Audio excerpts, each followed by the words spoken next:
Let's write definition. Explanation of laws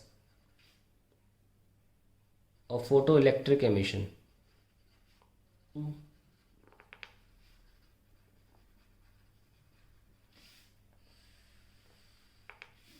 By Einstein's theory.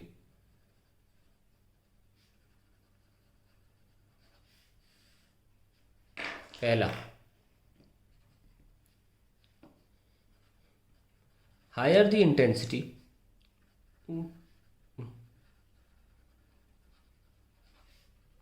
more is the number of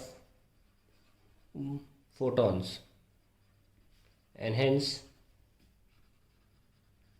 more is the number of electrons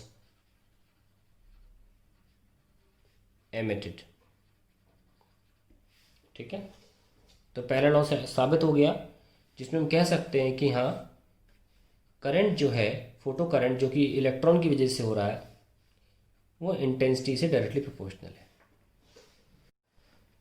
आइए अब second law की बात करते हैं, जो क्या कह रहा है। उसने बोला, सेकंड लॉ ने, maximum kinetic energy is independent of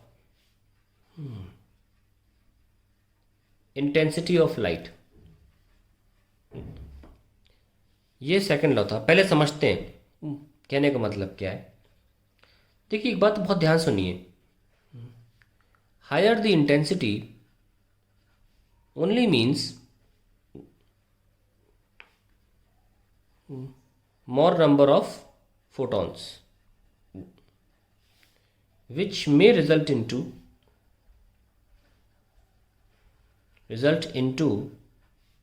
more number of electrons.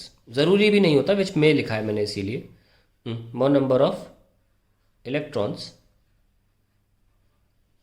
मोटा मोटा ये सही होता है कि ज़्यादा फोटॉन्स होंगे, ज़्यादा इलेक्ट्रॉन निकलेंगे भी, पर ज़रूरी नहीं होता कि जितने फोटोन गिरें उतने ही इलेक्ट्रॉन भी निकलें। अगर 100 फोटोन गिरते हैं तो करीब 75 से 70 इलेक्ट्रॉन बाहर निकलते हैं। इसको क्वांटम एफिशिएंसी बोला जाता है।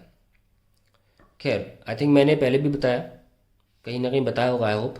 खैर, maximum kinetic energy is independent of intensity of light, ये हमारा सेकंड लॉ था। और इसमें क्या लिखा मैंने कि higher the intensity only means more number of photons which में result to more number of electrons and not more energetic electrons,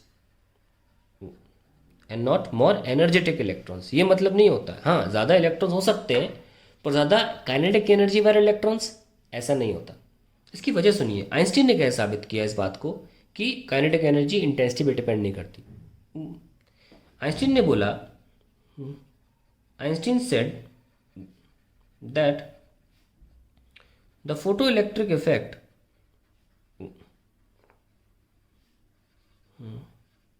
is due to absorption of one photon by one electron. In short, it is a one photon one electron phenomena. Electron phenomena. अगर आप threshold frequency से ऊपर हैं तो एक photon की मदद से ही एक इलेक्ट्रॉन बाहर निकल जाएगा। आपको ज़्यादा फोटोन की ज़रूरत नहीं है, इसलिए इंटेंसिटी बढ़ाना इररेलेवेंट है।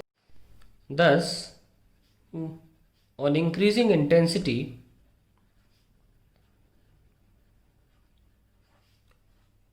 you cannot increase the kinetic energy.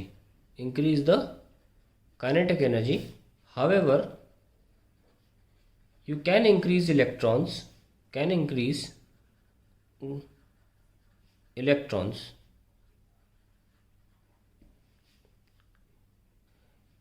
लेकिन जैसे कि अगर आप वेव थ्योरी की बात देखें तो उसके अकॉर्डिंग अगर आप सोच रहे हैं आईआईटी, वेव थ्योरी में एनर्जी को आईआईटी से दिखाया गया था, और पार्टिकल थ्योरी में आइंस्टीन ने एच न्यू से बताया है कि नहीं। ये तो खारिज हो गई, एक्सपेरिमेंट सपोर्ट नहीं किया इसको। और वेव थ्योरी को मानने वाला इंसान क्या सोचता है? तो जैसा कि मैंने आपको समझाया कि अगर एक आप इंटेंसिटी बढ़ा रहे हो तो आप ये सोच के बढ़ा रहे हो क्योंकि आप ये मान के चलो आप थ्रेशोल्ड फ्रीक्वेंसी से ऊपर हो। आप क्या सोच रहे हो? आप सोच रहे हो कि यार ये इलेक्ट्रॉन जो है 1 इलेक्ट्रॉन वोल्ट एनर्जी से बाहर निकलता है, काइनेटिक एनर्जी से। अगर मैं 4-5 फोटोन इस पर गिरा दूं तो ज़्यादा एनर्जी से बाहर निकलेगा, उनकी एनर्जी अब्जॉर्ब करके फोटोन की। पर आइंस्टीन ये कह रहे हैं अपने पोस्टुलेट के अकॉर्डिंग कि ये एक फोटोन से ज़्यादा लेगा ही नहीं, इसलिए आपकी इंटेंसिटी बढ़ाना किसी काम का नहीं है। ठीक है, सो इस बात को हम कंक्लूसिवली लिख देते हैं that it is irrelevant to increase the intensity as electron in any case does not absorb more than one photon। हाँ, अब वो ज़्यादा इलेक्ट्रॉन निकाल सकते हैं, इंटेंसिटी एक फोटोन ले लो दूसरा फोटोन ले लो तो 2 इलेक्ट्रॉन निकल आएंगे, मान के चल रहे हैं कि जितने फोटोन उतने इलेक्ट्रॉन निकल रहे हैं। पर आप ये सोच रहे हो कि आप दोनों फोटोन एक ही पर गिरा दो डबल एनर्जी के साथ, तो वर्क फंक्शन तो खैर फिक्स है, वर्क फंक्शन तो एलिमेंट का फिक्स है। एक पर्टिकुलर लेवल पे ध्यान रखना, अलग अलग लेयर्स में अलग अलग वर्क फंक्शन होता है। सो मान लीजिए आप एक लेयर की बात कर रहे हैं तो वर्क फंक्शन तो फिक्स्ड है। आप सोच रहे हो आप 2 फोटोन गिरा दोगे तो वर्क फंक्शन फिक्स होने के बाद जो बची एनर्जी से इलेक्ट्रॉन ज़्यादा काइनेटिक एनर्जी से बाहर निकलेगा। पर इस बात को वहीं खारिज हो गए क्योंकि it is irrelevant to increase the intensity as electron in any case is not going to absorb the second photon, so it's useless to increase the energy, sorry increase the intensity. I hope ये point clear हो गया होगा कि कैसे Einstein ने इसको गलत साबित किया, मतलब आइंस्टीन की थ्योरी से कैसे सेकंड लॉ जो है वो साबित हो रहा है, मैं ये कहना चाह रहा हूँ। एनीवेज, अब तीसरे लॉ पर आते हैं। No let's talk about the third law. Third law ये क्या था, कहता है कि kinetic energy is directly proportional to frequency of the light. Albert Einstein की जो इक्वेशन है वो है kinetic energy is equals to h nu minus h nu not, और ठीक से और लिखना चाहें तो उस इलेक्ट्रॉन की जो सबसे आखिरी में जाकर रोका गया था, न्यू माइनस न्यू नॉट। ये तो हमारा थर्ड लॉ था जो लेनार्ड एक्सपेरिमेंट के बेसिस पर निष्कर्ष निकला था। आइंस्टीन ने जो इक्वेशन बनाई वो एग्जैक्टली यही चीज़ साबित कर रही है दैट क्योंकि एच कांस्टेंट है, new not for a given element constant है, थ्रेशोल्ड फ्रीक्वेंसी ये भी ध्यान रखना constant for a given metal या मटेरियल फॉर अ गिवन, दूसरा भी गिवन है, धरना क्या, given atomic layer. Atomic layer बदलती है तो वर्क फंक्शन बदल जाता है, ध्यान रखना। जितना ज़्यादा अंदर होगा इलेक्ट्रॉन उतना मुश्किल से निकलेगा।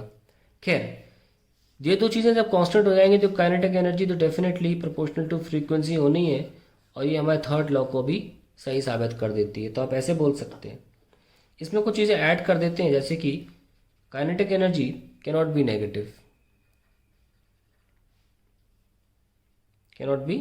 नेगेटिव, हेंस अगर ये H nu minus new not less than zero होता है, यानी कि काइनेटिक एनर्जी को हम नेगेटिव तो बोल ही नहीं सकते, तो यानी कि नॉट पॉसिबल, ये जो चीज़ लिखी है मैंने it is not possible.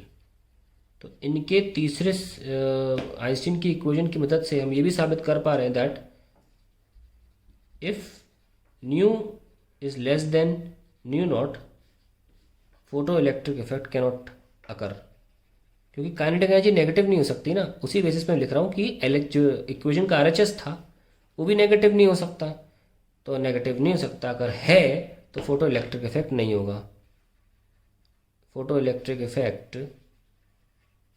Cannot occur.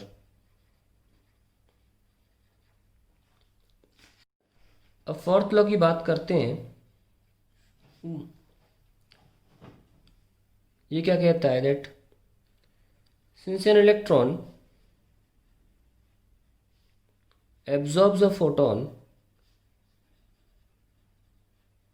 and takes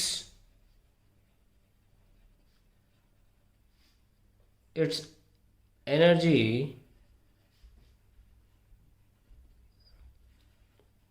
all at once, hence there is no time lag in the emission। तो इंस्टेंटेनियस एमिशन को भी ये साबित कर देता है। ठीक है, एक इम्पॉर्टेंट बात मेरे से रह गई है, थर्ड लॉ में बहुत इम्पोर्टेंट बात ये रह गई दैट, मैं यहाँ लिख देता हूँ, प्लीज़ ध्यान सुनिएगा।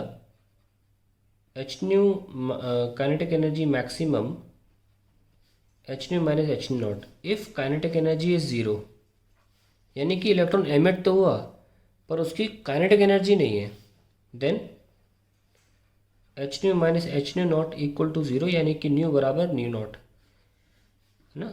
This is the frequency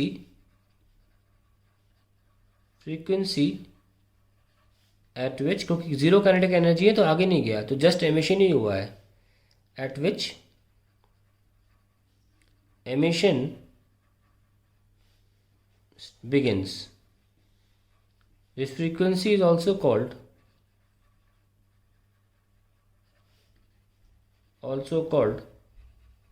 threshold frequency।